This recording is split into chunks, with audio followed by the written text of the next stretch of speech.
are. The next episode of Unbuttoned with Woo-hoo. with a doctor. Dr. Rosey Posey. Hey. Oh my God. You went there straight away. Only because, You're one of 10 people who use that phrase. really? Yes. Only 10. Special people. Bro. Only. That's, Bro. that is special. Yeah. How have you been? I'm really good. I've been a bit chaotically busy. So I went viral on Facebook. Yeah. That's been a lot to keep up with. You went viral on Facebook. What happened? Yeah. I did a couple cool reels. Oh, I was going to say, was there like explicit photos or videos that No. got leaked? No, but I'm sure the followers, there were a lot of DMs of people sending inappropriate photos and then What? asking of my marital status. I was Hey, like, come on, man. I fucking get that as well. You get that? I'm like, yeah, but from Oh, okay. dudes. Do they send selfies straight up of Uh, their bits? Because that's no. exactly what was happening in my DMs. No, I do. No. But they think that I'm the photo that I post, which is fucking hilarious. And they want to send me Concerning. They want to send me $7,000 a week just for conversation. I'm like, You're can a you not? sad man. Can you not fucking read my profile? Like, no, they can't. I don't know. It's does I'll have to check on this, but do you have to go to a profile to send a message, or can you send a message straight from a post? Because I get it if it's like straight from a post, they're not Yeah, necessarily. reactive. Yeah, but like, yeah, I think in Facebook, in my better business, when I'm going and responding, you can just click reply and then it automatically DMs the person. But I don't know if you're a non-creator or right? I don't know, Andrew. I don't send people creepy messages. Maybe you should start. I mean, Hey, come check There's out enough- my business. Hey. Bow chicka wow wow. I have so many jokes, but I don't know where the line is in this podcast. There is no line. Okay, there is no We're just line. trying to unbutton everything. Oh, okay. Like, There's a lot of jokes made about the pain that I inflict, put it that way. oh, Yeah. because you're a Chinese Medicine, doctor doctor, practitioner, pra- whatever. practitioner. How did you get into that? Oh, that's a really good quality question, Andrew. I know I've 27 episodes in, and I've only started asking really good quality questions. Okay, good. So when I was 15, there were a series of When you were 15? So when I was 15, a few people in my family, they were just, this is quite grim. We're going to just, 4 years ago. thank you so much. Instant brownie points with you. No, yeah, when I was 15, about four, I think it was about 4 people, year after year, they just all passed away from cancer in my family. Oh, fuck. Yeah, it was like really, really dark. And at that time, one of the people that was really ill was my aunt, and she left me this Eastern medicine. 3.5 minutes in, and we've gone to the darkest place ever. Well, but then we'll go to the brightest. Oh, yeah. Okay, we'll switch over So, soon. so 4 people died. Yeah, like boom, boom, boom, one year after year after year. Mm-mm. And then one of them was my aunt, and she left behind this book, which was an Eastern medicine nutrition book. Mm. And I thought, this is cool. And when she was really unwell, she used to say things being like, oh, don't eat that, eat this. And she was making all these broths and, really embracing Eastern medicine to really help prolong her life because she was terminal with lung cancer, then went to the brain. Anyway, I at the time, I thought this is really cool. And I was training to become a professional dancer around that time as well. We'll get to that We'll as get well. to the good stuff. And I just thought, wow, that's really interesting. But okay, maybe not right now, but I would like to learn more about this one day. So anyway, I moved to Melbourne when I was 15 to study to become a professional dancer. And through those years of studying, I kept having injuries. And I eventually met this Chinese medicine doctor. And she was like, look, you clearly really like Chinese medicine. Why don't you just get the dance out of your system, go travel the world, really explore, and then come back to it when you're ready? So I thought, okay, that's what I'm going to do. And that's exactly what I did. So about when I was about 22, 23, I had a really bad knee injury, which actually ended my career at the time. And I just thought, Your dance career my dance career, to be clear. and your knee modelling career. My knees are actually not that bad, I have to say. Oh, okay. All right. You know, you look at some knees, you're like, ooh. Hey, there's a niche market for Oh. you. Don't. Are you hungry? Because you just ate the microphone. I'm definitely Oh my not cutting God. that out. That's going in the podcast. Is my and tooth okay? Yeah, it's fine. I think there's some cat hair. Don't blame it on the cat hair. Okay, all right. Yeah. So anyway, Andrew.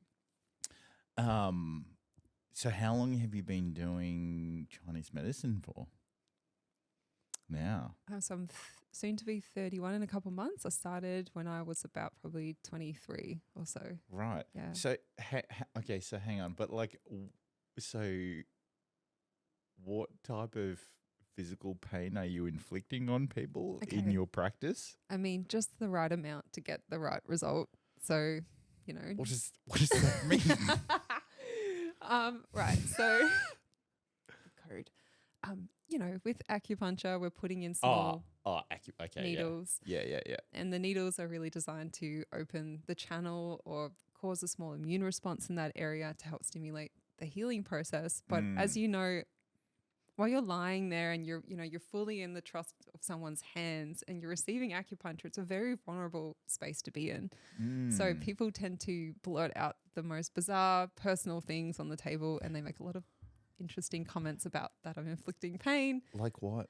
Oh, you can make a lot of money doing this for a living, like kind of inflicting pain on. Well, that's what you do. Yeah. You are making money out of it. So, but what were They mean more what like were in they a. referring to? You know exactly what they're referring to. Some sort of dark, like, industry where you're like stabbing people, but like. Oh no, you're the one that brought that up about my Polaroid wall. I'm not talking about serial killer shit. I'm talking about like dominatrix style dungeon things. I didn't know if I needed to say it, but look, if all else fails, there's a pathway there. I mean, if you get into a bit of a bind and you need some extra money, or you want to bind, or you want to release this like dark feminine energy that you might have.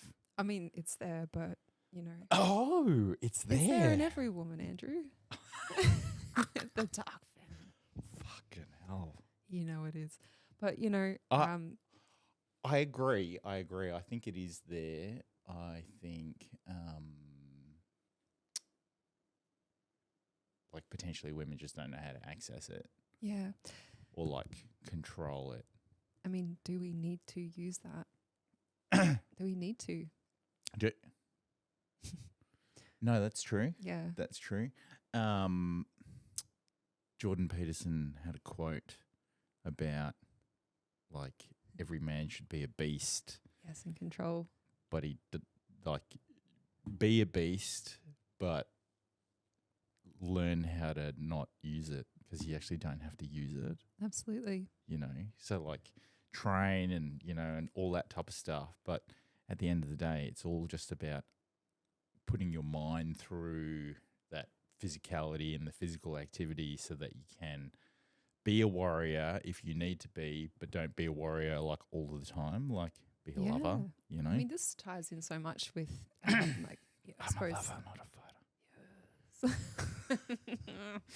This ties in with so much with kind of the Eastern medical theories and how we use some of those kind of kung fu type principles into warrior mindset, you know, into our life.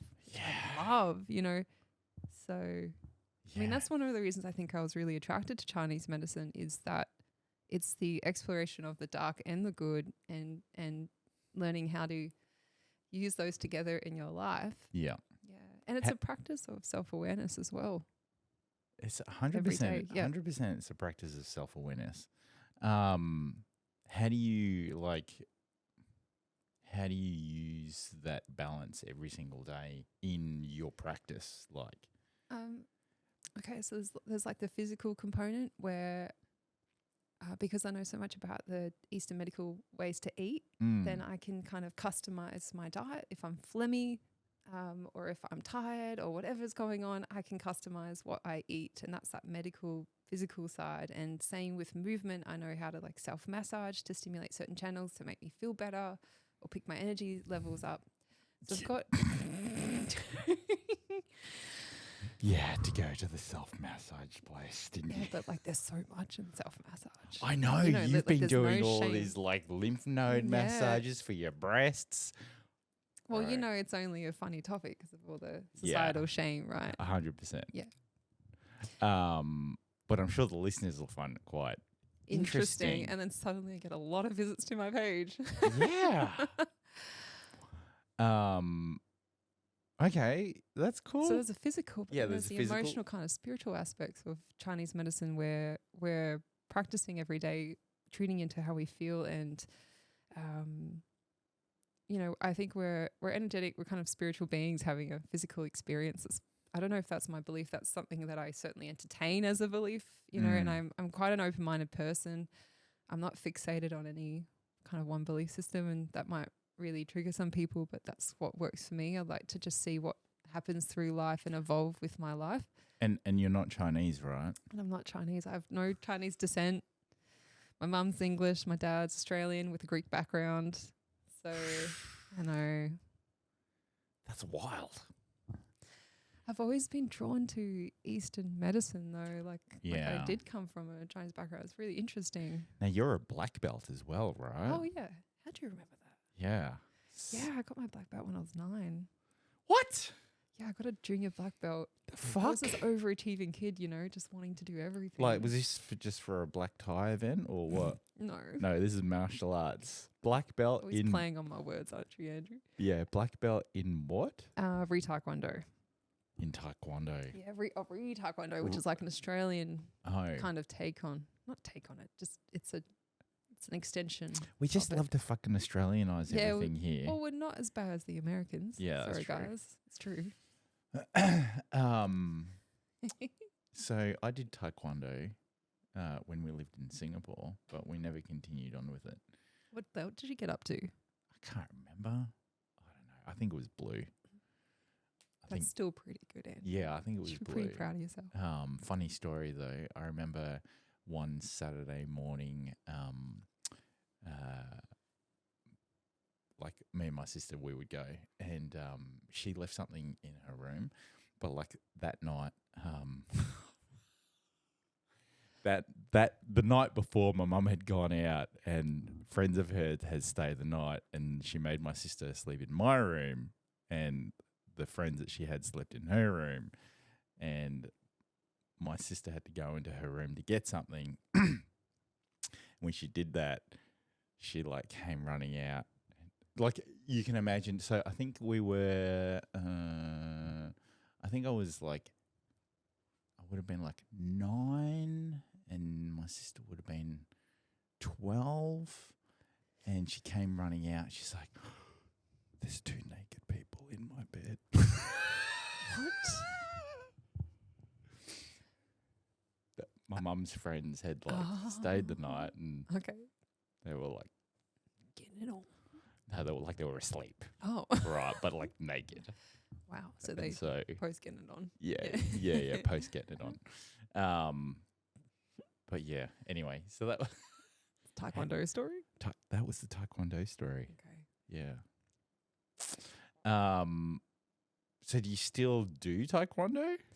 Not at all. But sometimes I do Why?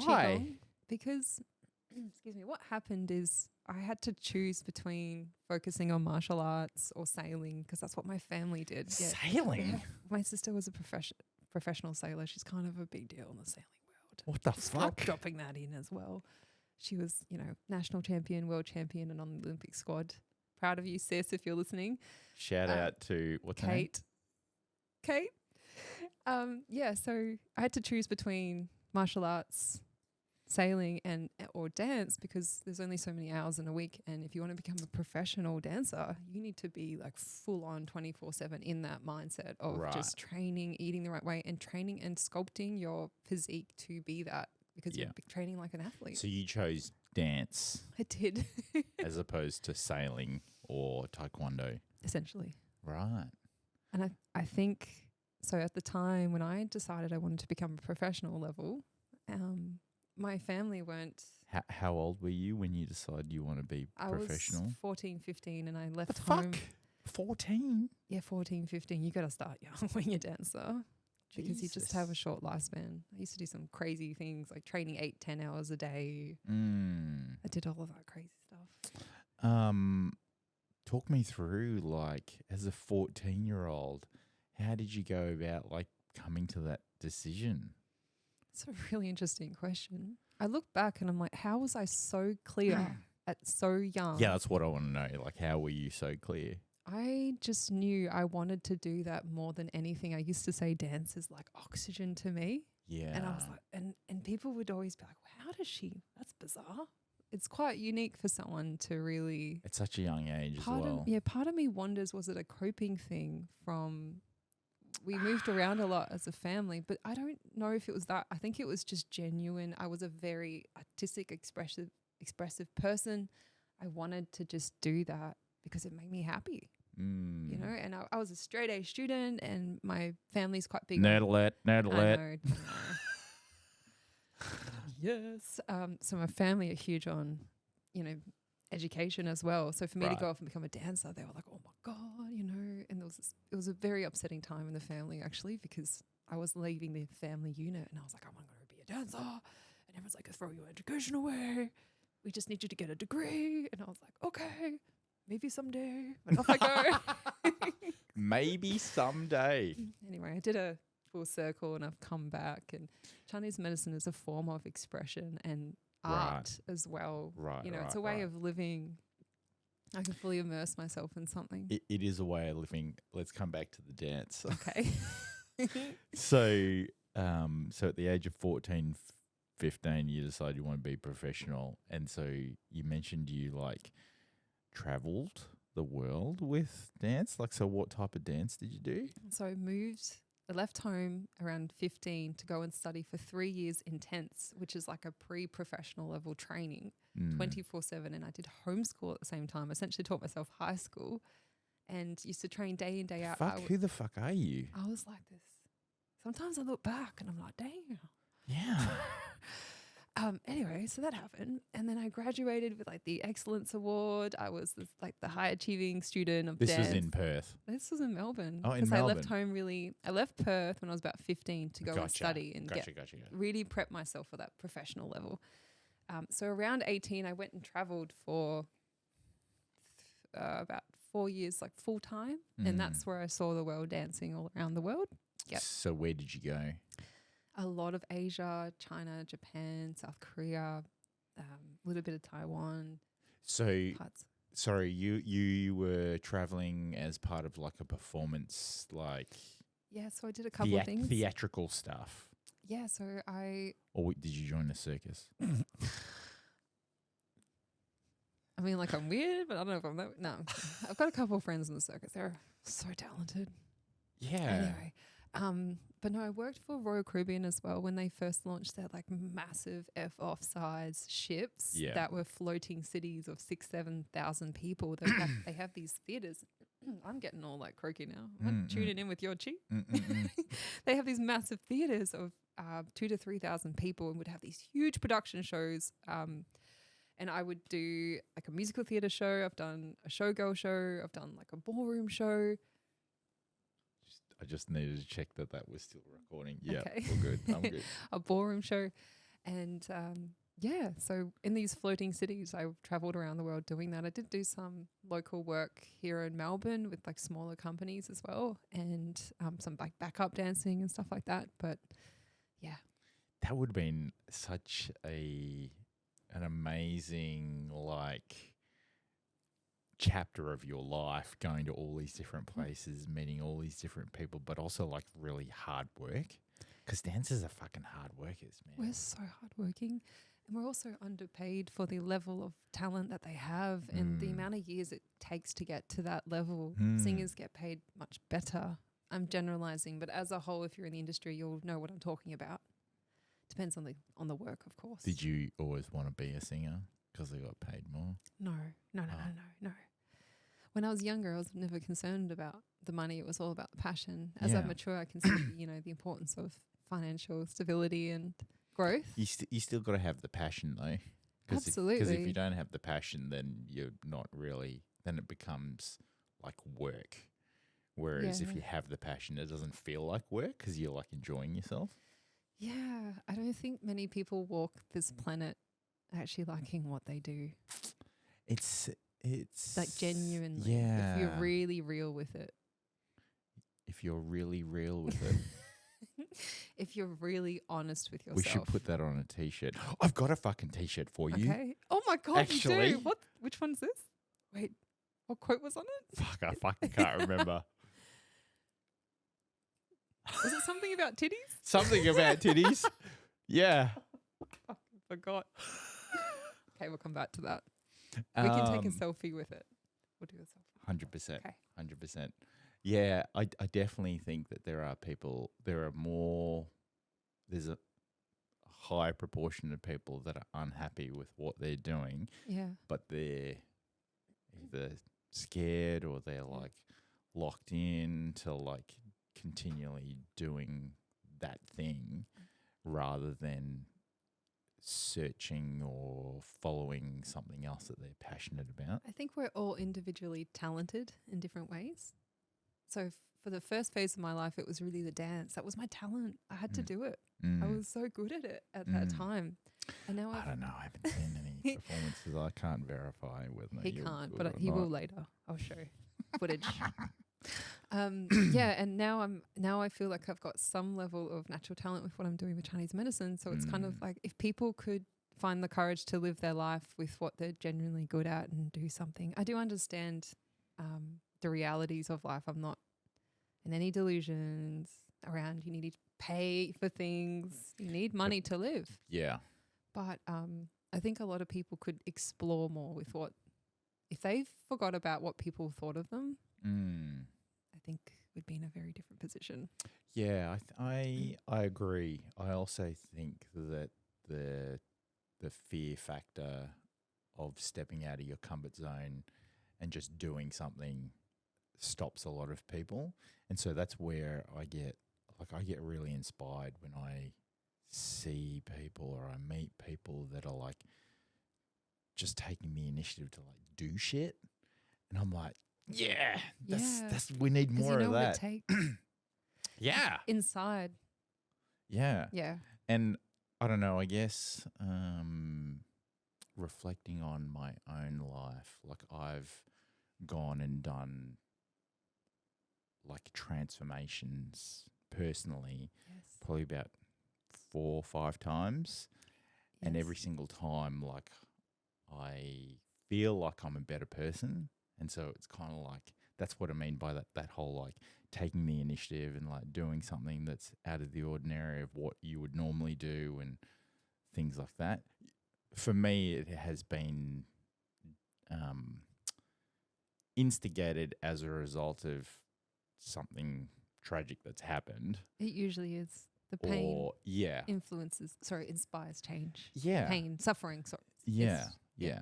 And so, like my most recent one is my best mate passing away, and then him just like keep sending me messages and me kind of just keep driving this photography thing that I've got going on like even harder. And I still get messages from people saying, how do you do what you do? Like, it's just nuts. It's something you can't explain necessarily logically sometimes. Yeah. It's almost like a tap. Maybe, I don't know if I'm assuming, maybe you're tapping into something much bigger than you, Andrew. Yes, I am. Yeah. Because something's definitely happened in the last couple of weeks. And I'm like, Really? I don't know what the fuck's going on. I can't explain it. I can't explain this feeling of it's kind of like when you put so much work into something and then you don't see any results, but you keep doing it, and then all of a sudden you start seeing results, and like because you were putting the work in and you weren't getting results, when you finally start to get results, you kind of like doubt yourself, and you kind of like, am I Yes. worthy of this? When in actual fact, one, you are. Yeah. But then two, like the fact that the results are coming are just a byproduct of the work that you've put in. Doesn't feel quite real, does it? Yeah, it doesn't feel real. And so for me, particularly with my photography, is I love the process of photography. The process of setting a shoot up, the process of editing, like all aspects, right? I just love the process. And so when I get like outcomes, they're just a byproduct of me loving the process. And it's a little bit like that saying around, having a destination, like, yeah, or having a goal, right? Like, fuck, I'm really fucking this up. I can't remember I can't remember what the saying is, but it's all about like if you have goals. Oh, actually, sorry. The journey? No. Okay, Hang on. Yeah. So people who want to lose weight, right? Or people who want to get fit, the successful people are the ones that love the process and love the journey, and that's how they stay consistent. Okay. If you are just trying to target a goal, a weight goal, or something like that, yeah, you may get there, but then things might fall away. That's right. It's like a few seconds of fame kind of thing.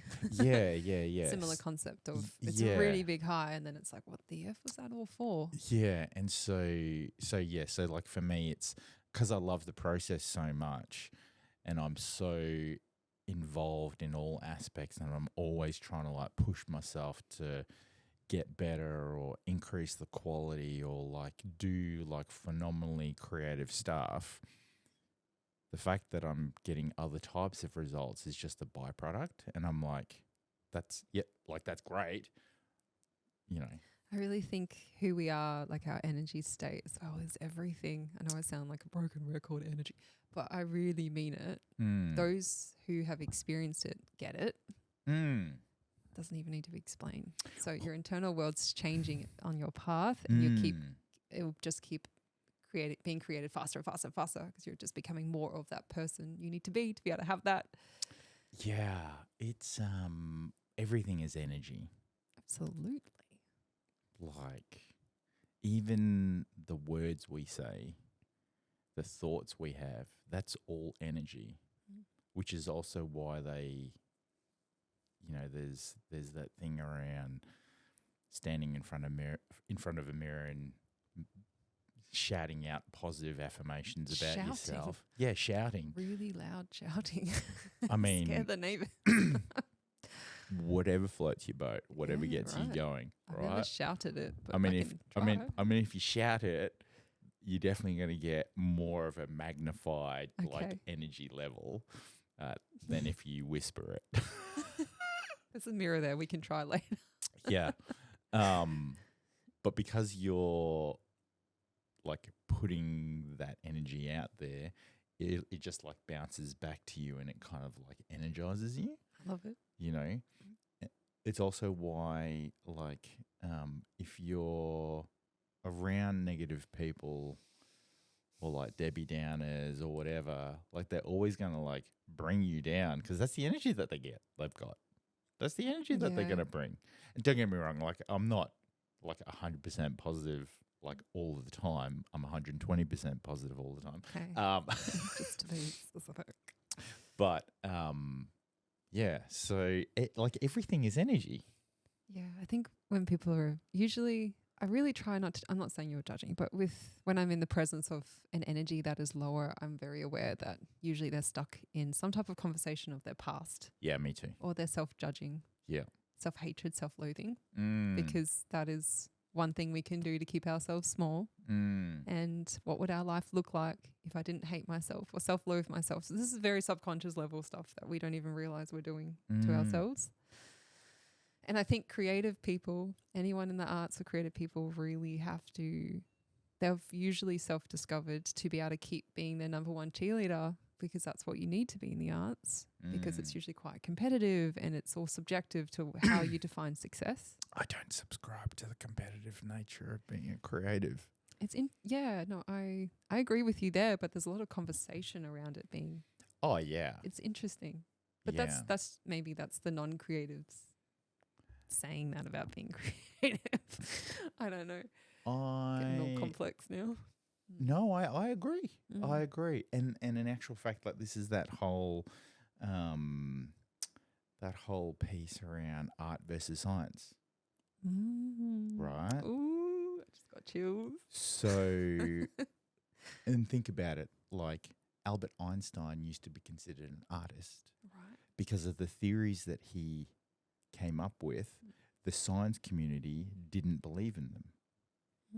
So he was an artist until he did 10,000 tests and case studies and proved his point. Then his theories moved from art to science. So there's this continuum between these two things. There's a link between these two things. And so I think whenever people judge creatives, they're trying to, and when you're an artist or when you're in the creative field, it's very subjective. It's always subjective. Whereas in the science field, it's very black and white. There's a lot of comfort in black and white. And we can tie this back into yin-yang theory. Oh, there's always black within white and yin within yang and yang within yin. Yeah. And I was talking about this with someone yesterday, how some people are so uncomfortable being in the grey zone where they can't fully understand a concept. If you want to understand something like fully to the T and have comfort, don't study Chinese medicine. But the very part of Chinese medicine that makes it profound and effective is the non-conclusive aspect. The non-conclusive aspect. This is some deep shit. Bro. For example, when I'm looking at someone and I'm trying to tune in, how can I help with this person? Right. I'm not trying to judge. I'm trying to observe. I'm not trying to make conclusions. And then I understand because I'm quite a left brain person. I already can feel the judgments coming up around that statement. Yeah, but you need to make conclusions to be able to help them. I know, but a really good practitioner, even a good Western doctor, will still stay in the space of inquiry. What can I learn here? What can I learn? What am I not seeing here? What am I not observing about this case? Obviously, the left brain's going, all right, it's this type of condition, this kind of drug we need. But really good, smart people are always questioning like a detective. I think artistic people are very intelligent in that way as well. They're constantly trying to challenge what they're seeing, what they're creating. I think that shows a high level of intelligence. Yeah, because it's a high level of self-awareness. Yes, because you're comfortable being in the grey, and I think, although I do think there's a lot of beauty in picking a side of a belief or sticking to one side, and I'm not judging that either, but I'm just saying a lot of us it's safe to explore the grey aspects of life. It is. Yeah. It's where, and this is such a ironic statement, it's very colourful in the grey. Because there's lots of things that you could uncover, not only about yourself, but about other people or about the environment. That's why I said the word safe, because if people don't know what to expect, it's not safe for them. A lot of people, not all of them, all of us. But yeah, it's like a muscle. And I think artistic people have been training that muscle over and over again to deal with judgment, deal with change. They're just kind of adapting. So it's like a muscle that a lot of us as humans, I think a lot of us have the capability to be very in tune beings, almost psychic on some level, be artistic, but we close it off and we judge ourselves and we say it's not safe to be that way. Why do you think we do that? Because, my first impulse reaction to that question is conditioning, like societal conditioning. But I think the word that's coming up for me right now is safety. It just doesn't feel comfortable. Yeah. I think most of us are overwhelmed, overstimulated, and we do whatever we can for our brain and our mind, emotional health, just to feel okay throughout the day. So exploring anything out of our comfort zone doesn't have to be crazy creative for whatever. It could just be going for an acupuncture appointment for someone. Get a little bit stabbed. Do you have a safe word?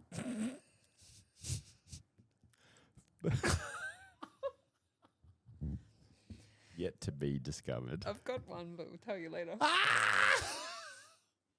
I don't. I'm kidding. Oh my God, my patience. I hope you don't hear this. No, I don't. Bro. You, You, people who know me, they know me. Like, there's nothing sus going on here. It's totally fun. It's totally fun. Is it maybe just like a tapping on the table? No, usually people say, F word, take the needle out. Something like that. Too much. Yeah. Yeah. Right. Yeah, so creatives versus non-creatives. I think But then my argument is that we're all creative on some level. That's kind of what I'm saying. I think we can be creative in all or some aspects of our lives. It's whether or not we choose to acknowledge that we are being creative. Exactly. In So that it's all particular perception way. of ourselves. Yeah. Yeah, like I think being a human being is a beautiful thing, and that we are all designers. We all have the ability to design something In our lives. Yeah, we can design our lives. Mm. We can take control of every aspect and do things. So empowering. Loving Yeah. this. Yeah. And I think that's just the automatic cat feeder. We should see a cat come any second now. It's whether or not we choose to see that we are being creative or that we are designing that particular component. And why do you think, Andrew, it's important for us to acknowledge that? Because we've got two sides of the brain. And I think it allows us to open up to other possibilities. I think that's spot on. Like what else is there for us? Thank you. She finally agreed with me. You've agreed with me before. Yeah, it's important. I think it's important for us to acknowledge it because, yeah, like it just allows us to see that there are other possibilities. You know, like I think someone listening to this might go, well, why do I need to see other possibilities? And what you're saying, like, why do you think we need to? because whose fucking podcast is this? Is this my podcast? This is your. I'm just really enjoying this conversation. I think it's important because then you know, in times of dire straits, not the music band, but in times of like despair, we need to reflect on the fact that there are other opportunities.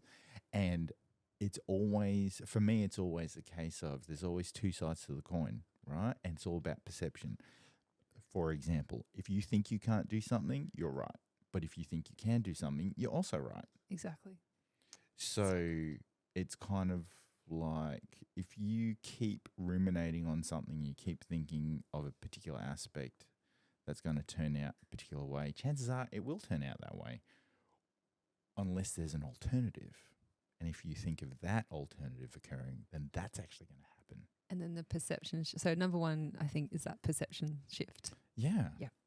That's what so tying back into my past, for example, for me to go from becoming a professional dancer to becoming a Chinese medicine practitioner, I had to completely let go of my identity. Why? Well, you formulate an identity when you're an artist in a sense because you're like, this is what I do. Everyone related to me as Can Rosey you the be dancer. a dancing Chinese doctor? As long as I'm not trying to needle while I'm dancing, that's fine. I mean, you could be highly coordinated. I could. And you know, there is a Japanese technique where you can actually essentially dart the needle into the skin. Bro. I know. You need to fucking learn that shit. I know. Well. And then we need to record it. Who's going to let me do it? Yeah. There's that guy on TikTok that he throws like cards. Oh, God. But like standard playing cards and he can cut through things. Yeah. And I'm like, what the Yep. fuck? There's also techniques where you can essentially put the needle through a flame and then put the needle in to heat up the needle. Like, that's some cool stuff. My teachers have essentially lit me on fire before. Hey, To warm. whatever floats your boat, Rosie. Putting needles in flames and then sticking them in people's bodies. It's completely up to It's you. actually like a very... That's Larry. Hey, Larry. It's a pretty interesting field to be in. When you actually look at what I'm doing, I'm like, this is bizarre. I'm putting needles in you and then you're improving. Some weird stuff. It's all about releasing the chi. Yes, or building the chi. Sorry, building the chi. Or releasing. But don't you have to release the tension? Hello. He's like, who the fuck's this? Someone just licked my toe. What's going on, buddy? Go sit over there. There's no space here. Sometimes. He's in love with me. Is he? Yeah, he's going to come up here. Come here. Sometimes it's about building chi in the area because the energy is very low. So you don't want to scatter and disperse the chi on that point or that organ system. That would actually deplete them and exhaust the person more. So when we're in acupuncture, it's very different to dry needling. Acupuncture is about manipulating the energy in that area, not just putting a needle in to release muscle tension. Right. That's the difference. Right. So you're building up the chi. You can, depending on how you needle, you might do we call it a tonification technique. What the fuck? What is that? So it's how you Why put is the there needle in. some sort of twisting You do because motion with your hands? Are you twisting the needles in? Yeah. Yeah. Like a screw? Pretty much. Really? And you're going, there's the whole level, it's quite complex. You can put the needle in and then put it in deeper, twist, and put it a little bit deeper. And that's tonification. And when you're trying to release energy, you can take the needle out fast, let it disperse the chi in that area. So my energy is communicating with the body in front of me. Feel like there's a lot more to you than meets the eye. Oh, I have been told that. By family members? No, because they know me. I think it's really easy, but this is just society in general. I don't think I'm special in this sense, in that people, they tend to look at someone and go, oh, you're that way. And then they get to know me, and I've had a whole past of traveling the world, being an artist. There's quite a bit of depth in why I do what I do. But because I'm interacting with people in that usually an hour session or I'm consulting someone, I'm really just matching what's there in the moment. I'm not trying to bring in... Bro, what's going on, mate?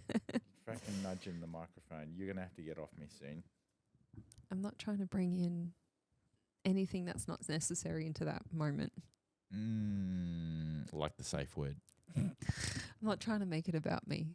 No. Yeah. It's about them. Exactly. And helping them build up their chi. Their chi. He's just... Loves you. Yeah. Loves your energy. He does. So where do you practice? I usually... I don't know if I want to tell everyone, because I have a home practice. I don't want to tell everyone where I practice exactly. But I'm kind of Bayside area. Yeah, Bayside area. Okay. Yeah. And you would have had like quite a number of like clients and some good experiences and some bad experiences. Are you digging for some dirt on some weird stuff that's happened? Or interesting experiences?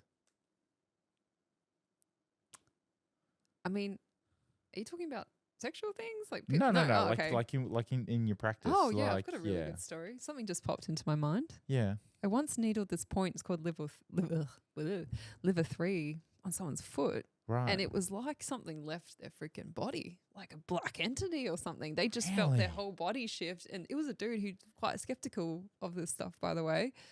A long-term friend of mine came in for a session, and it was like he broke out into a sweat, and he felt his whole body, and we felt like something just left the room. And we both looked at each other and we're like, what just happened? So that's why sometimes some things happen and I'm like, I can't intellectually explain that. Yeah. But he felt it as well. Yeah. It was a moment, and then it was gone. Yeah. Wow. Yeah. Do you think it was like a ghost or something? I don't know. Sometimes, okay, so I don't know if I have the right words to be able to articulate how energy attaches to us. I've heard all kinds of crazy things like, dark energy and all this kind of stuff. But I don't know if I'm the expert on that. But yeah, so there was something around him. He was in a dark space at the time, and something shifted in that moment. Definitely, acupuncture traditionally was to restore all the points that people see in those charts on the body. That's the external level to influence the spirit to adjust back to a good, healthy space. Really? Yeah, so every point has a spiritual meaning, really. The medicine was about really helping people, their spirit to be healthy and okay, and then the physical would follow. So I don't know where to go from that. Stuff gets like, wow. That's why I love it, because it's so challenging. Yeah. It challenges everything I know. I love a bit of a challenge, if you can't tell. I love. Well, I mean, you achieved black belt at age 9. Yep. And then you decided at age 14 you wanted to be a professional dancer. Off I did. And then you became a Chinese doctor. Yep. And no, I don't get the impression that you like a bit challenge. of a challenge. Yeah. Now I'm off to bigger and better things, running programs and creating some AI stuff for practitioners. So I'm doing some stuff behind the scenes. I can't wait to. Yeah, we'll get into that. Yeah, okay. Do you believe in ghosts? I do believe in spirits, and the reason being is I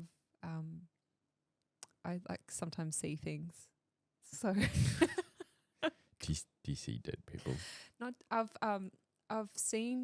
I've left the room and shadows have made a face of someone who's died, and the patient who just left, for example, their uncle had just passed, and I saw his face appear through shadows. So it was like the spirit realm was kind of communicating with me, and that's happened to friends before. So I've got friends who actually can see someone who's passed and can describe them, but I'm more clair-knowing, or I get a picture in my peripheral of someone who's died.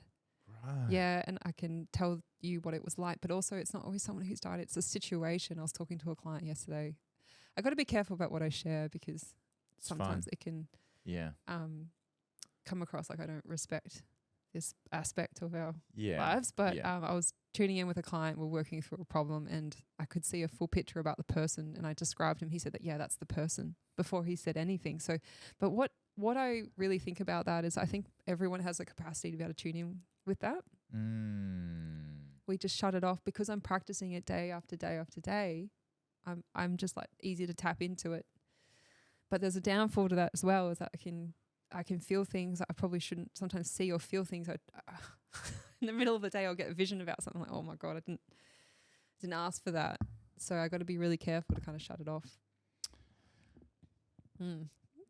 Yeah, everything I say is like it's really fascinating. I guess all of this kind of like comes back to this like passion that you had. Yeah. And then you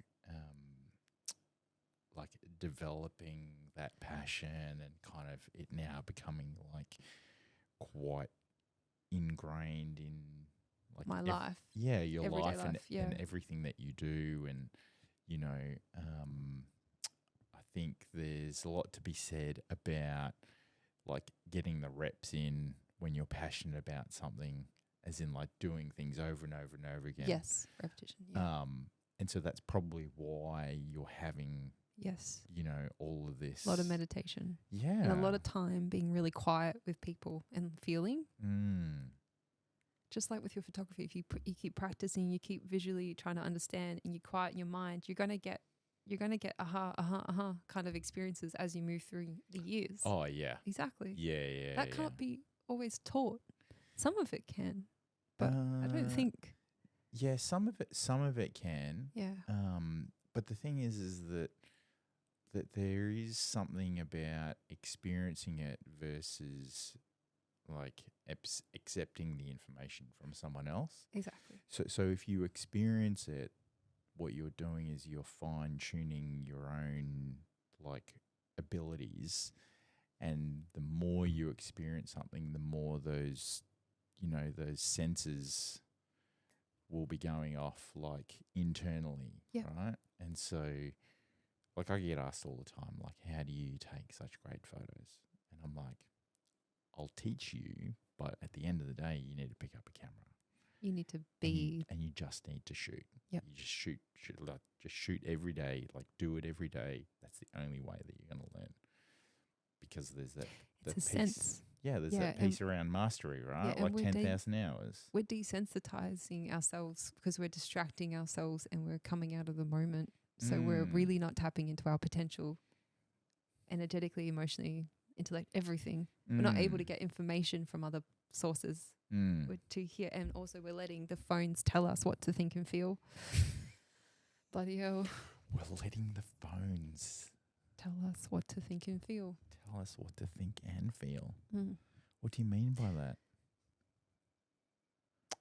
Well, we're always getting information from our iPhones. We're getting ads. We're getting Instagram. We're getting communications constantly. And we're tuning in with whatever's in front of us. We're like tapping into that experience that person's happening. Whether we recognize it or not, we're still feeling the energy of that. So that's a moment that we're experiencing. Then we're going on to the next one, then the next one, then the next one. And it's like, who are you in that? How do you freaking feel? And are you is what you're thinking and feeling actually your thoughts? Or are you just taking on someone else's belief that you're seeing through the screen? It gets really complicated. But because I'm spending time with people one-on-one and I try to do meditation as much as I can, I'm working on it. I'm trying to get my mind clear all the time about what's mine and what's someone else's belief system. And then you can get mastery level around listening. Yeah, like to the fine little whispers in the wind about like, here's how to help that person. Here's what they might need to hear. Here's what to say. Here's what to guide. Like, you know. As you were saying, as you were just talking then, I was kind of like reflecting on, because what you're saying is that, you know, we have this phone like kind of having all these notifications and all this type of stuff. And I was thinking like, it's almost like if you have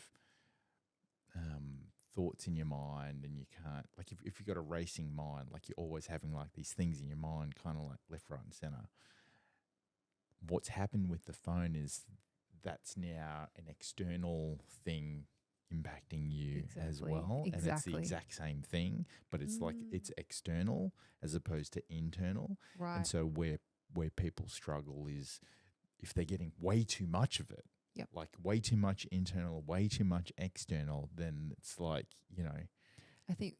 I don't think phones are the enemy. Like I think they're fantastic, but I think there's a problem when someone hasn't got the time with themselves over the years to understand themselves, and then they're interacting and they're getting overstimulated externally. Because if I'm in an aware space and I'm engaging with the phone, I'm like, nah, that's not what I like. Or you're in that conscious discernment constantly, but if you don't have a clear idea of who you are, what you stand for, maybe what you like, and you're just getting influenced 24/7.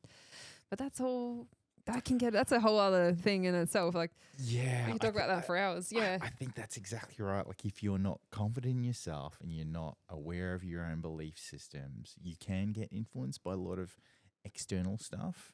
That's what they want though. They want to sell you things. They want to buy that's what we're. Yeah. They want you to click on that link that'll take you to that website and then they'll get all your details. You know, like those guys that want to send me $7,000 for just conversation. That sounds like a pretty good deal. I don't know if it's real. Okay. But yeah, like, I mean, I get notifications all the time on my phone, but I'm just like, whatever. Like, if you were to look at my phone and have a look at how many, you know, number notifications on each one of the apps, you might have a heart attack because I just don't care enough to like clear it. It's just like a detail that doesn't bother me. Wow. Yeah. People should study you. I don't know. I think as I've gotten older, I'm just like, there are things that I care about and then the things that I don't care about. And the things that I don't care about, I don't worry about. Exactly. Like, why waste your energy on things that don't, like, enrich your life? I know the answer to that. It's because we're not clear about what we actually want. Yeah. I mean, sounds like you're quite clear. I'm clear on my path, I'm not clear on the destination, but that's because I'm not worried about the destination. Cool. I like that. If you know what I mean. Yeah. Do I know what you mean? Yes. Sorry, if that makes sense. Like I'm, because I don't know where this crazy thing will take me. I don't know. I'm just fucking having fun, talking to people on the casting couch. That was a suggestion name for the podcast, the casting. I'm like, no, I can't call it the casting couch. Unbuttoned's got way much more like way more entices classy people a bit more. Yeah, way more classy intentions. Where we it's talk, enticing. where we talk about safe words and We're just saying stuff everyone's thinking. So yeah, come on, guys, come on. And like, when was the last time you sat on a couch and didn't look at your phone for an hour and a half or 2 hours? Never. Like, I'm doing a podcast maybe 3-4 times a week. My goal was actually only to do it once a week, and I think the second week in January I did it 6 times. I'm like, as soon as people found out, they're like, I think because in January either they were still on holiday or like wasn't a lot going on. Yeah. But yeah, like you'll keep going, Andrew. It's just wild. Because you have a lot. I feel like you have a lot of I've always kind of said this with you. You're like a lot of kind of spiritual support behind you. You've got a lot. Like, you're really tapping into something bigger here. So yeah, it's fucking weird. It's bigger than you. So these things tend to go really well. When people are very self-interested, I get concerned about their path, you know? Yeah. On my last podcast, I did talk about the fact that I've got someone looking over me. Did you? Yeah. So before I moved to Melbourne, I was in Perth, and my mum took me to see a psychic, tarot card reader, whatever. Cool. I still have the tape recording, but I don't have a cassette tape player, so I can't listen to it. Yeah. Yeah.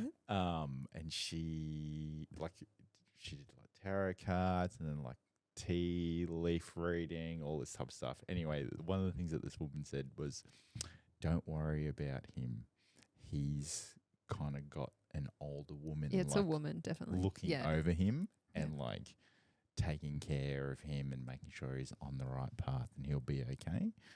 And so I always reflect on that comment, because I'm always like, is that how come I'm always like coming out of things okay? Like, I don't know. It's very strange. I've got questions too. I don't know. But I'm happy for you. That's great. Yeah, and I think now, like right now, I'm just like on this momentum of like doing things that make me happy, meeting some incredible people, doing some fun stuff, and people are consistently recognizing it. Oh, sorry, not consistently recognizing. People are noticing it, and some people like reach out to me, right? Like, I posted an interview this morning, and someone in New Zealand messaged me. She's like, "This is fucking fantastic. This is such a great idea." Right? This is for Unbuttoned? No, for like I do like interviews like after photo shoots. Oh, right. Yeah, and so it's very creative of you. Yeah, because it breaks down the wall. It brings personality to the photos of the person who's in the photo, right? Because that wall that gets created. Yeah. Like when you see a glossy photo, you think, oh, you end up creating a perception of what that person would be like, and so then it's, I think it's just for me, I want to shift. It's also the reason why I'm doing podcasts, because I shift the focus off me and onto you. I keep putting it back on you. Yeah, because like I just love this whole creative industry, or any creative, and I want to like showcase them, and the fact that you were a dancer and I knew your black belt thing, and now you're a fucking Chinese doctor, and we will get into the other business things that you get into, but it's just like, as I said before, what inspires me is seeing people that actually do stuff and actually execute on things, because it actually proves this philosophy that I have, in that if you can see other people excelling, there's no reason why you can't as well, because they are doing it. Like, I look and I get inspired by a lot of photographers and a lot of stuff that's happening outside of Australia, and I go to myself, well, if they're doing that, why can't I do it? There's no reason why. Yeah, there's no reason why. Just got to watch the Aussies because we're really obsessed with that whole tall poppy thing. Yeah. But that shouldn't. But people comment on that a lot, and it shouldn't be the reason to stop anyone. Oh, the tall poppy. I'm like, so it's there. Just get on with it. Yeah. And then there's the whole like, I've come across challenges where like exes have not liked what I've been, my subject of photography, but because like due to insecurities and things like that, right? Yeah. And it's very real especially for women. Yeah. Yeah. And it's kind of like, well, if you just came to a shoot and see how professional everything is, like, it's not. Understand it. Yeah, understand it. Understand the in-depth of the passion and things like that, then you can really kind of like, I guess, take on the, like, my side of things. Yeah. I think because of my dance background, I get that. I get it. But yeah, so anyway, like the fact that you're like executing on things and like getting stuff done is just fucking inspiring, man. Yeah, it is a lot. Need a nap sometimes, But the downfall of not doing what you want in life is so much worse than the hard work. Like sitting around and looking at someone being like, I want that. That sucks. Go and do it. That's why I just get up and do stuff. Fuck, what's that saying about loss versus regret? Something or really failure, dark. Failure versus the So fuck, I fucking can't remember it. It's got to do about the energy of regret versus the energy of failure, and you don't want to grow old regretting that you didn't do something just because you thought you were going to fail. Like, how do you get better at something, or how do you uncover a passion or a aspect of your life without actually trying and realizing that failure is just the process of getting better? Yeah, we should be taught this at school. Yeah, I know. Yeah. We don't fucking get People taught start because they start something, then they quit, and they're like, "Well, that was freaking not what I thought it would be." I'm like, "No, it is what it's supposed to be. You just got to keep going." Yeah. But I think for someone who was like I was on an athlete level, fail, doesn't matter. Just keep going. You just get It's just sparkling water. Don't worry. Didn't realize it was that stressful talking to me. Need a beer. Nah, I'm just getting a dry throat. Okay. Yeah. Like when you're an athlete, like, you would go through a lot of failures. It's 99.9% fail. And then there's the not fail, it's not right 99.9% of the time. And then there's the 2-minute performance, then it's done. And then you're like, whew. How's that face you just pulled? Yeah. Please don't zoom in on me on that. Yeah, that's going straight into a fucking TikTok reel. Oh, shit. Yeah, we're going to make that shit go viral on Facebook. So what are these other like business ventures that you are involved in? I probably shouldn't have mentioned that. I'm not supposed to talk too much about that. I was flexing a bit there, wasn't I? Yeah, just talk about the stuff that you can talk about. So I am helping practitioners and doctors to grow their social media and scale their businesses. I've got a couple people. That's amazing. Thank you. I'm slowly developing a program for that. I'm slowly working with a couple of people right now, just building something.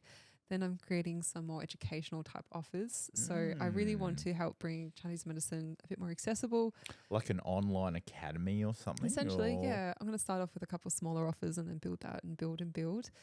Who knows? It might turn into an app or something one day. Let's see what happens. But no, I'm not doing that yet. Why have you decided to go down the path of like helping other practitioners? I think I could do a good job at it. I have confidence in that. Yeah. And there's not enough people doing it. There's a need. There's a natural desire there for me. I'm good at it. I enjoy it. And there's not enough people. I think I'm at a crossroads where there's an opportunity. I'm young in the Chinese medicine industry. Most people not. I don't know the stats, but a lot of people go into Chinese medicine when they're older, so they're not fully tech savvy. That's just the reality of our industry. And most people don't care as well because they're very into being the healer, not the business aspect. So there's a real niche there that I can help bring that to people and make it fun and enjoyable. Bring a bit of quirk to it, which is what I'm good at doing. Sprinkle a little bit of weirdo on that. No, I'm just kidding. Wow.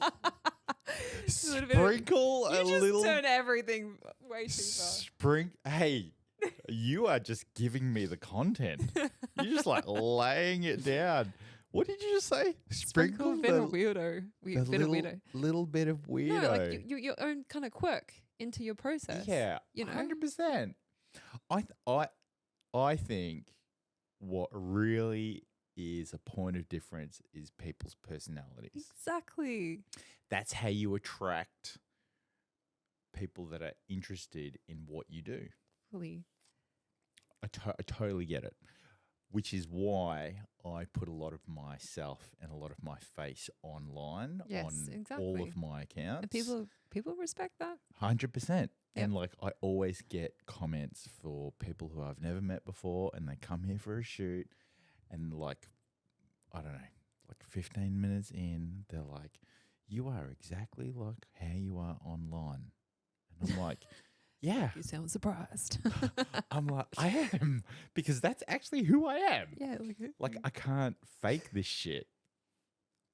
But I totally get this whole piece around people want to control their personal brand online versus keep their real life stuff like separate. To them. Yeah, separate. Especially in the doctor practitioner realm. Yeah. Very interesting conversation. And I know people judge me for it because I try to be a bit more myself with it. And I know they are because I've heard feedback through people. But I don't know. I'm following my heart. Yeah. I mean, in the doctor-patient realm, that's a bit different. You're dealing with like people's health or people's very personal level. Yeah. And it's serious stuff with real life human bodies here. I do take that seriously. But if I'm going to show up on social media, I'm going to have a good time and have a laugh and show my personality. Yeah, for sure. I think that's the part that people like to just box things, you know. They're like, you're that. I'm like, no, I'm not. I also think that the reason they don't do that is because they're fearful of judgment over their personality. Yeah, and we've got APRA guidelines to be following, but the APRA guidelines are really about protecting. APRA is like the medical board. Oh. Okay. The guidelines are really about protecting the public, so I'm not going to say, hey, take this herb and your liver disease is cured. I wouldn't be saying stuff like that. But it's not about, hey, don't show personality and have fun. Yeah. So anyway, we're all just conclusive by human nature. We just like to make things, box everything together and I think it's easy for people to digest if they've put you in a box. Because then you're like, that's that type of person. When really, like, you may not be that type of person. It's very rare that people are going to get any assumptions about any person, right? Yeah. Until you've actually been with them. You've spent the time with them. Yeah. It's kind of a little bit like there's there's that. So I used to do how to pose videos. Oh which, yeah, they were good. Yeah. I'll be like, okay. which I should start them up again. But there's that one where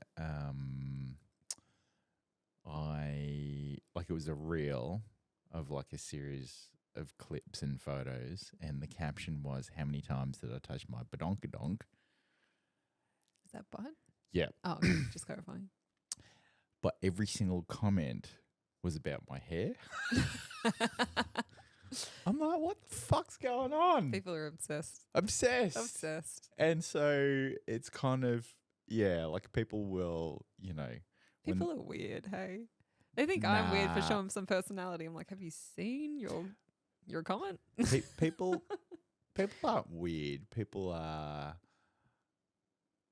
interesting. Okay. And it's also the reason why I love people, because every single person is different. Like, and as a photographer, as a creative, as an artist, my job, which I take on, solely, is about showing you a different side to yourself. And if I can see on your Instagram feed, like there's a particular aesthetic, but then when I meet you in person, there's something else. You're going to try to That's extract that. yeah, that's what I try to extract. Yeah, that's talent. Yeah. Good on you, Andrew. It's also why those voyeur shots that I do in my bedroom through the doorway, I'm actually in the ensuite and I'm taking those shots. Oh, I've done that. I've done that so many times. But the reason I keep doing it is because every single time it's slightly different, because it's a different person. And they move different, or their hair is different, or and it's just fucking, I just love it. It's amazing. Anyway. So online coaching other practitioners, potentially. I'm looking at how maybe working with some people to build some like software to help automate some stuff for practitioners. Ooh. Yeah. Stay tuned on that one though. And from memory, this could be wrong. Don't you do like some e-commerce stuff? Oh yeah, as well. Yeah, I had a drop shipping business and I've paused that for the time being because my practice, I got really I was working so much. Couldn't you access any ships? No, so a lot of the products were actually sent to Australia, and I was shipping from Australian suppliers here. So I wasn't like bringing it in, shipping it from overseas. I do know what drop shipping is. Okay. Yeah. But drop shipping is can be just a midpoint of communicating two people. Yeah. So it can be anything. Was that through AWS? AWS. Yeah, Amazon Web Services. Oh no. I created my own Shopify store. I had my own brand. Yeah. Was it? I'm trying to recall. Was it pet related? Yeah, I was selling pet products. What was your pet product? Oh my God. Anything to do with a cat? Indoor pet potty. So an indoor pet. Yeah, they can pee on it and you just wash it off, so it's like reusable. That's some cool shit. So if you're in a top floor apartment and it's raining outside or terrible weather, the dog can just pee on the balcony. Australians spend so much money on their pets. Yeah, you know what? And then I saw the competitors selling grass that you can replace, so it's like a more sustainable, but then they're driving around in the car creating a lot of fumes in that process. And I said, is that really more sustainable? Why are they driving around? Because they got to drop off the fresh layers of grass for the patches for the dogs to be able to pee on. And I'm like, I don't know. There's always, people judge things, and then you look at the actual process of a product to be laid out, and you're like, is that actually more? Some sustainable person's going to come at me with this. They're going to be like, actually. But it's true, the actual delivery of these products, and, we don't always consider the full chain of events. Still recording. That's good. Yeah, we don't. Yeah, to actually roll a product out. It's do you need to? Well, one of the if selling you points, truly want to be sustainable, I suppose. Yeah, one of the selling points was the reusable aspect and that sustainability aspect for, being able to reuse something over and over again is very attractive to a consumer. Yeah. Because they only have to buy it once. Yes. Yeah. Exactly. But if you're, but as you say, if you're buying like Fresh grass, you're not really reusing it. No, but then you can, like, that breaks down, and then you can put that back into the earth. I guess it's just a like it's a consumable subscription service. Yeah, exactly. Yeah. Yeah, they turned it into that. I've paused the store for the time being. How come? Was because some products are really trend based, time of year. Right. When you release products, what's popular at the time, what other competitors sell for a much cheaper option, got taken over by it became more popular, and Bunnings and other places like that are selling it at a cheaper. So the competition's just right. yeah. So that's one of the downfalls with drop shipping, is that depending on the type of product, it can really be for a season, not a lifetime. Unless you're going to say really competitive, For and a then season, not a lifetime. yeah, unless you're going to say really competitive and make sure your price, but then you need an actual profit margin. It gets complicated with e-commerce. It's not as easy as people think. So, but I will go back to, because a lot of the stuff I'm going to be selling online is a form of e-commerce anyway. And I will likely go back and maybe go through I might explore the Amazon. I have actually started studying Amazon. I'm doing so much stuff, but yeah, the Amazon drop shipping process. But again, you have to love what you do. And that was really, I think, about educating myself, making a bit of money. And like, it's not the right reason. It's not something that was sustainable from my heart. So yeah, it's good to explore some things, see what works, and then figure out what do I actually want to keep entertaining. 100%. It's a self-discovery approach, right? Yeah. Like If you work out what you love, do it for a little bit, and then go, do I need to pull the pin on this or shut this motherfucker down? Yeah, and ask yourself honestly, am I just quitting? Because that was the other thing. I was afraid of judgment, that I was just quitting. And I'm like, calm down, Rosey. You're over-cheating, bitch. Wow. I'm being sarcastic. Someone's got high standards of themselves. I do. I was trying to make fun of myself. Like, It's okay to have high standards. Maybe you felt like a little bit of a failure having to shut down the business, but that's just the business decision. I could have kept going with the brand because I can alternate products through that. That's how I developed it. So it was a brand name, and I can change products in and out. But the Chinese medicine business is very consuming because I'm growing it, the online aspect. So I've only got so many hours in the day. I might go back and hire someone to do that. Let's just see. That's an option. Yeah. For me, I always get inquiries on photo editing services. But I'm like, I just feel like if I do that, then it's not really my work. I know some wedding photographers I totally get that. use like remote editing services, but that's just because of the sheer volume that they have. So yeah.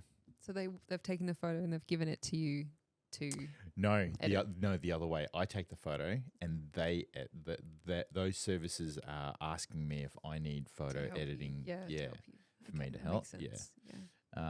But yeah, as I said, I feel like that takes the creative aspect out of it. It could. Depends on what you really want to like. I feel like I'm giving you business coaching it. I'm not going to, but like if you want to, what do you really want to create? Like if you need to scale this business, you're going to need help eventually. So it's just all about where do you want to go? Who are the people that can help you get there? But if that's one thing that you can't compromise on, then you can grow another aspect of your business. Yeah. Yeah. Hang on, are you asking me a direct question here? Oh, I was kind of speaking rhetorically, but yes, in a sense. But no, you don't have to share about where you want to go with your business. My goal is a lifestyle. It's a traveling photographer lifestyle. And where you do the editing. Oh yeah, 100%. I do of course I do the editing. Yeah. Yeah. So, and then I've also had like thoughts about having a studio and like all that type of stuff. But then it's kind of like the convenience of having a studio would be great because you could do so much with it. But then at the same time, it's kind of like, that's kind of like tie me down a little bit. So how does that fit into the whole traveling photographer lifestyle? Yeah, exactly. Unless you you know. set it up and you had people run it and you just Yeah. kind of guest appeared. Yeah. Do that.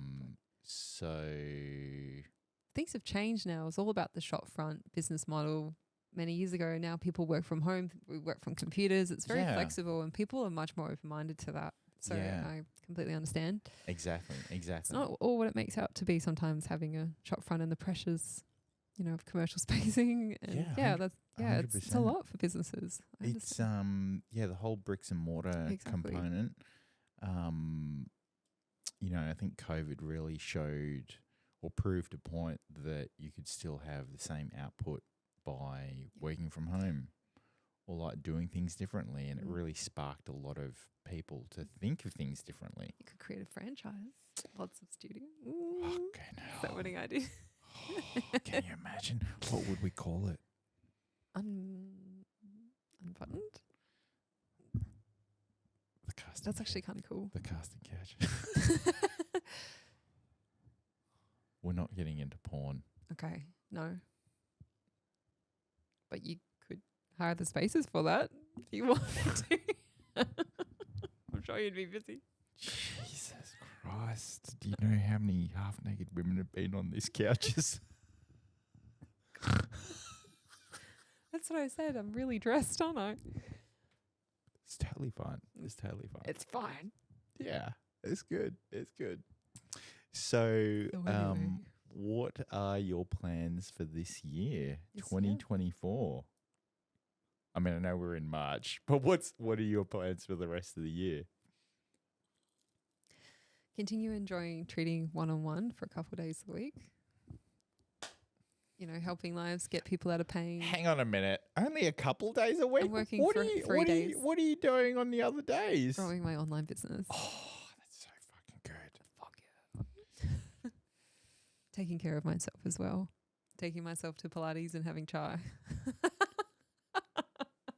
How many times are you going to Pilates? 4 times a week. Wow. Yeah.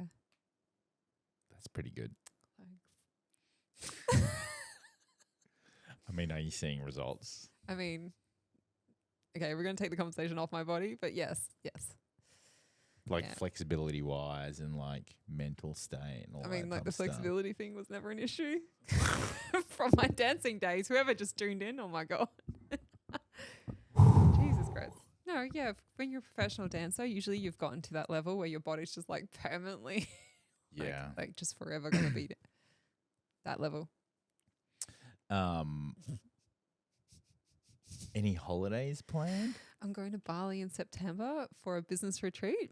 That's not a fucking holiday. It will be, because I'm going to hang out with some really fun people. Who are you hanging out with? So I'm Are studying. Hang on. Are you going to one of those retreats where you don't talk Oh, no. and don't have your phone? I would love to try that one day, but I'm not in the right phase of my life to be doing that because everything's full speed ahead. So I'm riding the wave. Sometimes it's not good just leave when everything's going, But yeah, in September, my business coaches, Tim and Steph from the Success School, that's who I'm working with right now.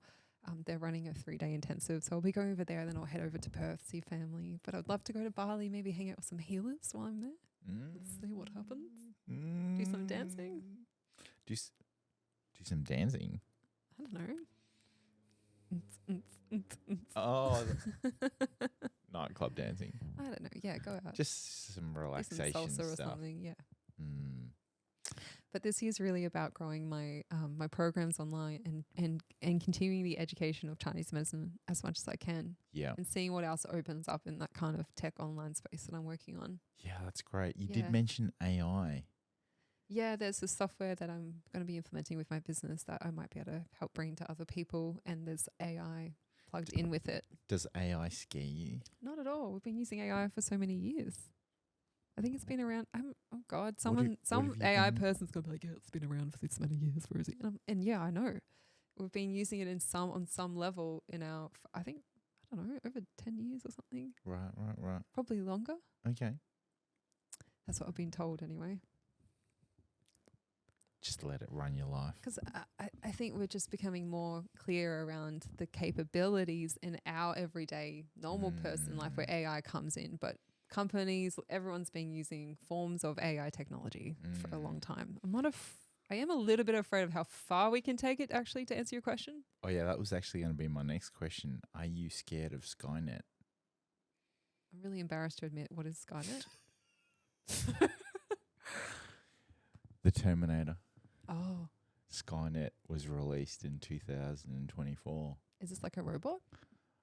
The movie The Terminator. Yeah. Oh, that's Skynet, the film called. Okay. Yeah, Skynet was the whole like computer that developed the robots. And Okay. So I need to see this and report back.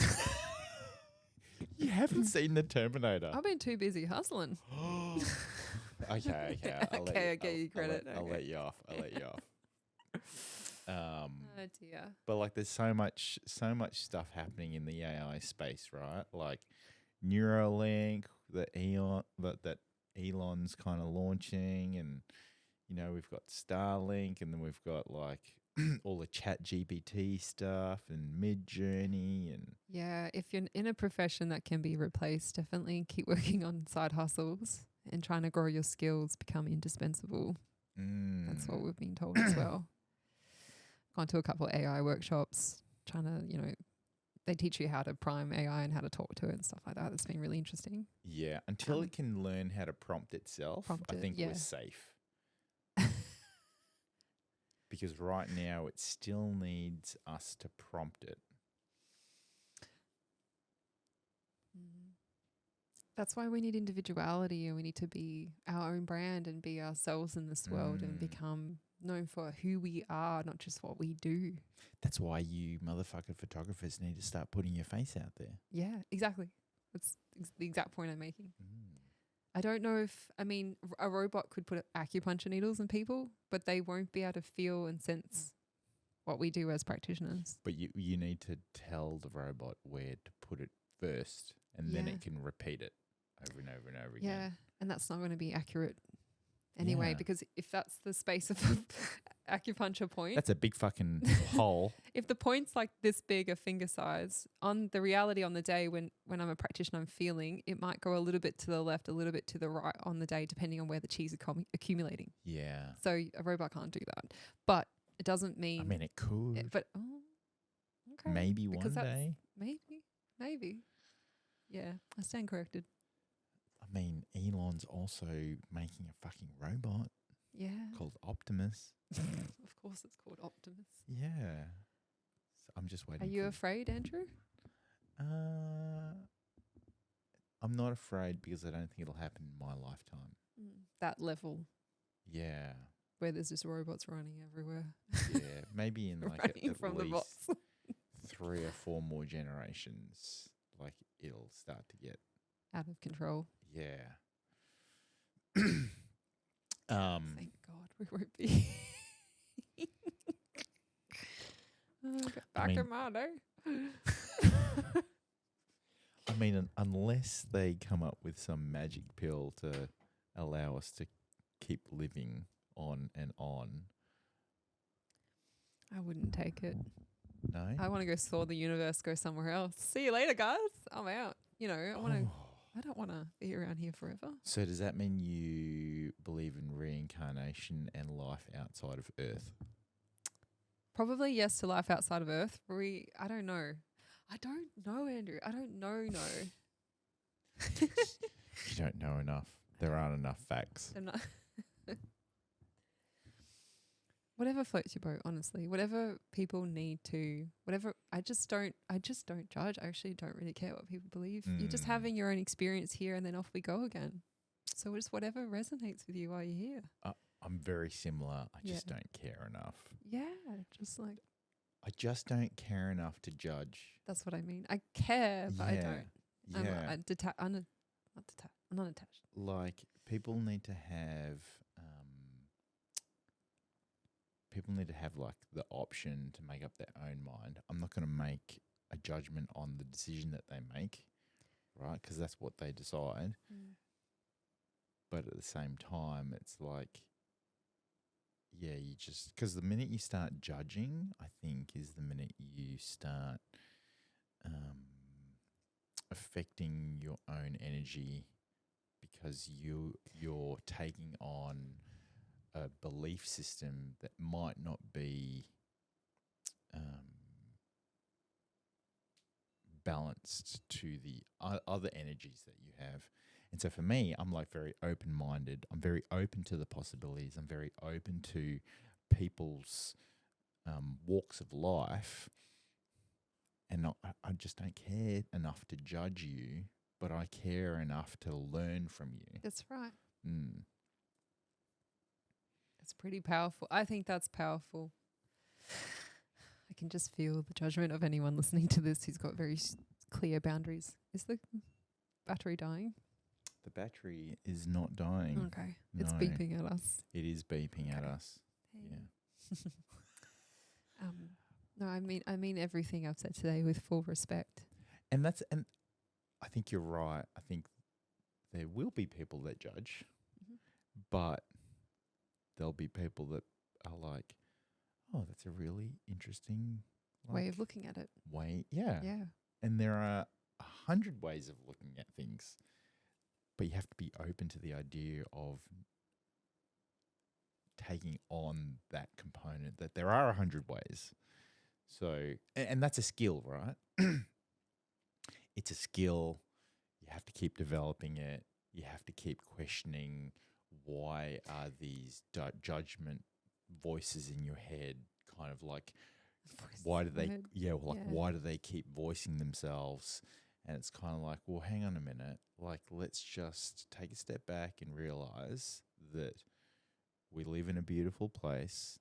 Everyone has their own things that are going on in their life, and that could be the reason why they're doing something, and that's okay, as long as they're okay. Yeah, as long as they're not hurting anyone, and bringing harm to anyone. Anyone should be able to express themselves the way they want. Just don't harm other people. Yeah. Yeah.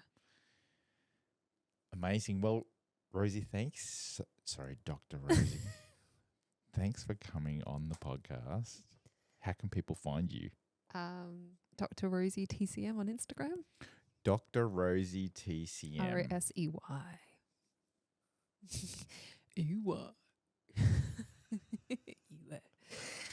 Not Rosy Posey. No, I'm going to hate you so much for saying that.